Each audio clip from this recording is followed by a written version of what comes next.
So now let's talk about end-stage renal disease.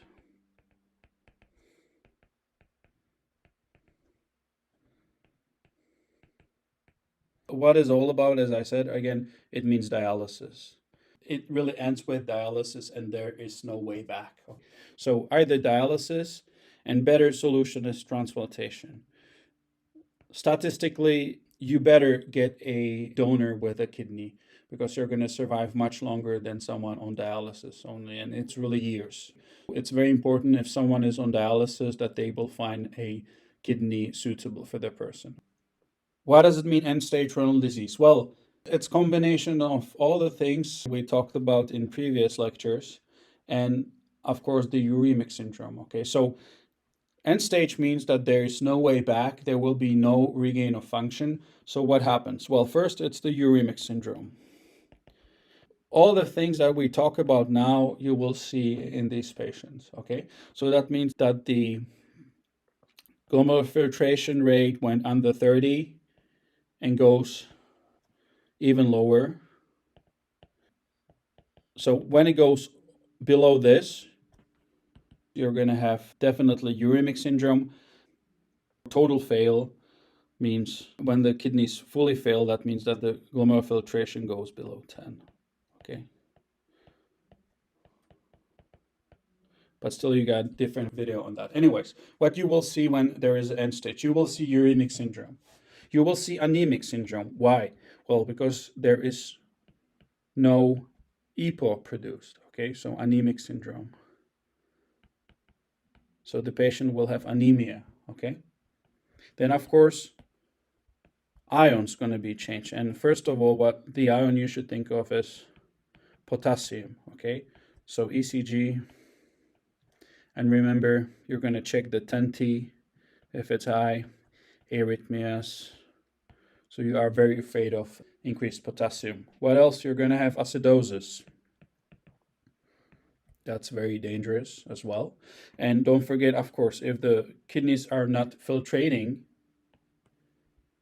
you're going to have fluid overload. And then, of course, you're going to have, for example, decreased calcemia, because also you're not converting the vitamin D to its most efficient form, which is decalcitriol. So there's going to be decreased calcemia. You're going to have increased PTH because of that. And that's why you're going to have also distraction of bones and increased phosphate. Decreased levels of calcium are pretty fine in case of end-stage renal disease because you can supply the patient with vitamin D and you can solve that. But you cannot do anything with the phosphate, increased phosphate. So what you're going to give is you're going to have calcium carbonate. Okay. And don't forget bleeding. Okay, and still with some ions, or what you're going to do when the patient is failing fully, then with the diet, don't forget, they don't have to, or you're going to omit from diet potassium because, it's high enough. Sodium, they shouldn't eat sodium. Okay, proteins, of course, you don't want that.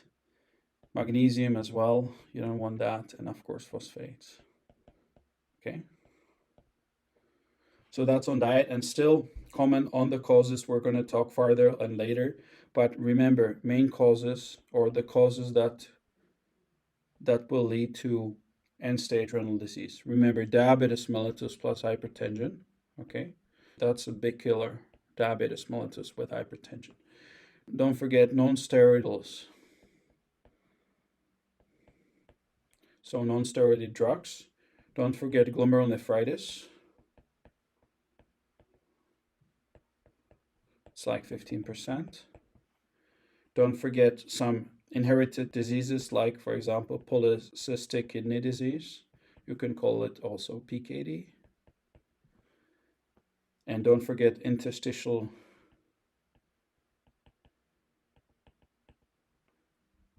nephritis, which is typically allergic. And these drugs typically, it could be penicillins, or it could be drugs that are based on sulfates. So that could be antibiotics again. Or don't forget diuretics. So diuretics can also cause you to end in end-stage renal disease at the end, okay? But with the interstitial nephritis, it's rather allergic reaction to these drugs, okay? That's end-stage renal disease. Questions?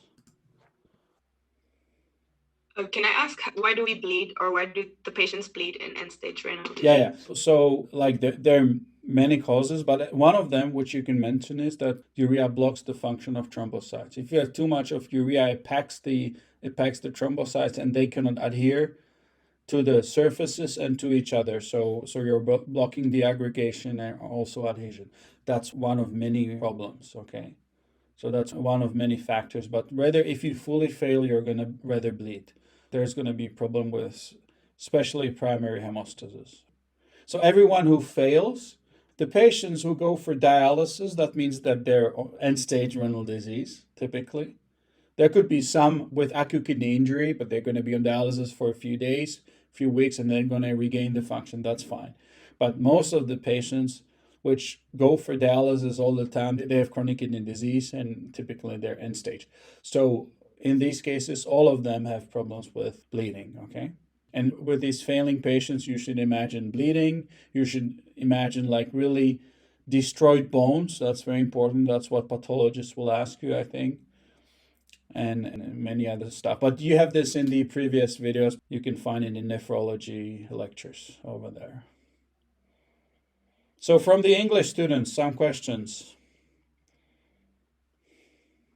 I have one question regarding the hypertension. I'm not quite sure whether I understand why hypertension leads to end-stage renal disease. Yeah. Well, you know what?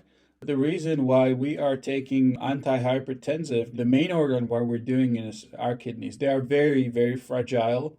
And if you have hypertension, like even slightest, already we know that the kidneys are slowly destroyed by this high pressure. Just remember, every time there is high pressure, the kidneys are the ones, of course, brain as well is not doing too well because the brain vessels are very fragile, but the same accounts for kidneys. So, glomeruli, imagine glomeruli. They're destroyed by the pressure, by the increased pressure, okay? And with the sugar, increased sugar to it, that's a killer, okay? So these two are very bad for everyone. Of course, even worse than hypertension is the diabetes. If the glycemia is really increased, your kidneys will sooner or later die. So that's why you're trying to keep the glycemia in the normal range, okay? So, thanks for watching, and don't forget to subscribe and ring that bell. And as always, check the description below for supplementary questions and other materials.